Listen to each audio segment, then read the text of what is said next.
You didn't learn to be helpful by accident. You learned that being needed was safer than being yourself. Not because someone told you directly, but because your nervous system figured it out. When you were useful, people stayed.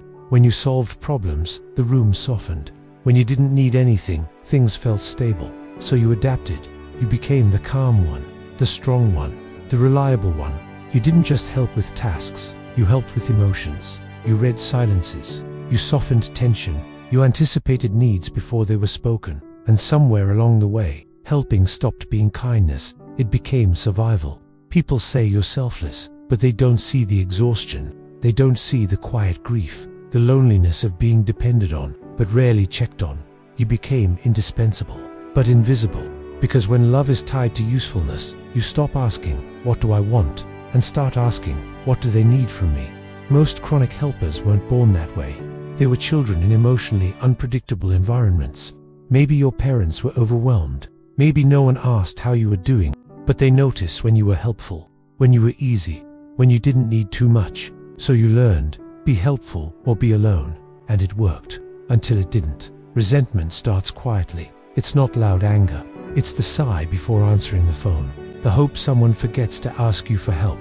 The fantasy of disappearing for a while.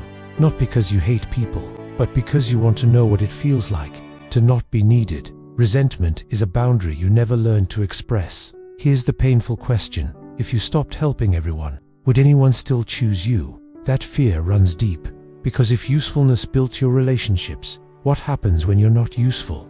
This is where identity begins to crack. You start to wonder, who am I when I'm not fixing, soothing, managing? Am I still lovable? Real connection requires something helpers were never taught. Reciprocity, mutuality, the courage to be with someone, not just for them, but to be seen, without performing strength. And that requires something terrifying, letting people see you tired, needy, uncertain, letting someone care for you, without earning it. Here's the truth, most helpers never hear. Love that must be earned is not love, it's performance. Real love doesn't arrive because you fixed everything. It arrives when you let yourself be real. And healing doesn't start with helping less. It starts with asking, if no one needed me, who would I allow myself to become? That question changes everything, because the helper doesn't need to disappear. They need to expand, not just the one who gives, but the one who receives. And maybe, for the first time, the one who exists without earning their place.